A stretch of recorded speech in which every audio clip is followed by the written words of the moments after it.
Immaculate Global News Update. I am Abiodun Mohammed. A handful of Republicans in the U.S. House of Representatives on Tuesday ousted Republican Speaker Kevin McCarthy as party infighting plunged Congress into further chaos just days after it narrowly averted a government shutdown.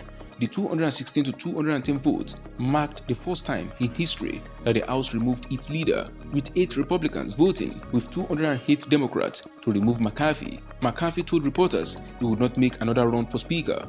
Quote, "I fought for what I believe in," McCarthy said. "I believe I can continue to fight, but maybe in a different manner." The House looked set to go leaderless for at least a week as multiple Republicans said they planned to meet on October 10th to discuss possible McCarthy successors, with a vote on a new speaker planned for October 11th.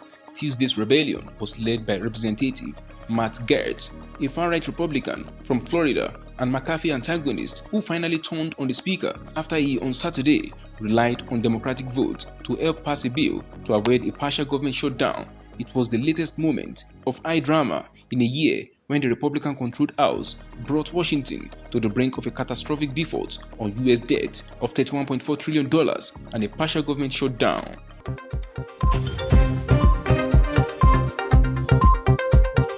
Italian authorities on Wednesday were investigating what caused a horrific bus crash near Venice a day earlier, in which 21 people died, including several children, and 15 were injured.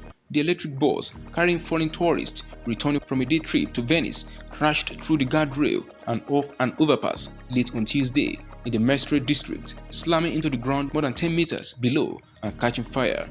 The accident happened shortly before 8 p.m. on a straight and normally very busy road that connects Mestre to the historic center of Venice. Italian news agencies said that the dead included 4 or 5 Ukrainians, a German tourist, and an Italian driver. ANSA, quoting emergency services, said a baby and a 12-year-old were killed. And Kronos, another news agency, said Germans, French, Croatians, Spaniards, and Austrians were among the injured. The wreckage of the bus, an electric vehicle that was about a year old, was cleared at dawn and was still being monitored for fire risk from its batteries, firefighters said. Italian Prime Minister Giorgia Meloni and politicians across Europe expressed their condolences.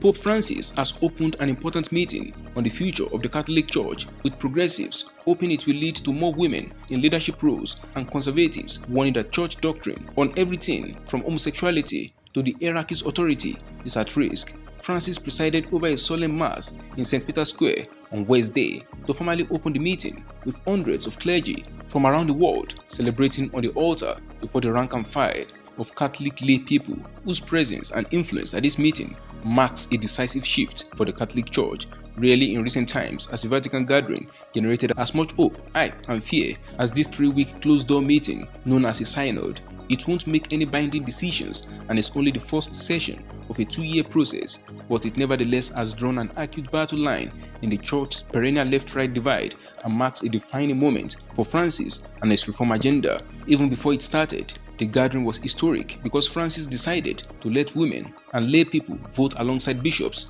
in any final document produced. While fewer than a quarter of the 365 voting members are non-bishops, the reform is a radical shift away from a hierarchy-focused synod of bishops and evidence of Francis' belief that the church is more about its flock than its shepherds.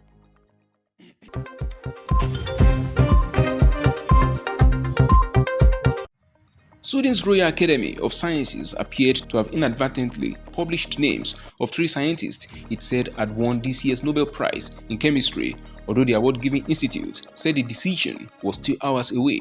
Swedish newspaper Aftonbladet published a copy of an email it said was from the Academy, naming the laureate as Mungi G. Bawendi, Louis E. Bros, and Alexei I. Ekimov.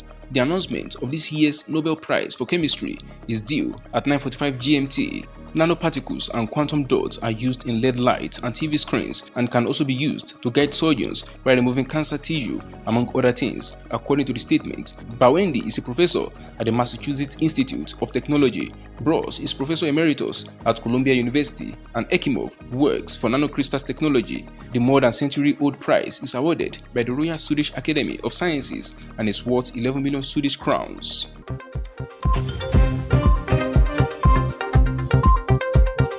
Thailand will restore confidence in its critical tourism sector, officials said on Wednesday, a day after a shooting spree at a luxury shopping mall in which 2 foreigners were killed clouded hopes for a recovery in overseas visitors. Police have arrested a teenager suspected to have entered the Siam Paragon Mall in Bangkok's Commercial Arts on Tuesday and unleashed a volley of gunfire, killing 2 women, one from China and the other from Myanmar, and wounding 5 people. The shooting came as new Prime Minister Srettha Thavisin is trying to boost tourism, a key driver of Southeast Asia's second-largest economy that has been slow to recover from the COVID-19 pandemic. China is vital to that effort as the biggest source of foreign visitors to Thailand in pre-COVID years. Srettha's administration last month introduced visa-free entry for Chinese nationals to facilitate travel and help overcome what Thailand had said were unfounded concerns about safety. Tapani Kyatphaibo, governor of the Tourism Authority of Thailand, said government agencies will do even more to restore confidence. That is the size of top accolade global news updates. You can follow us on our social media platforms as displayed on your screen. Happy midweek.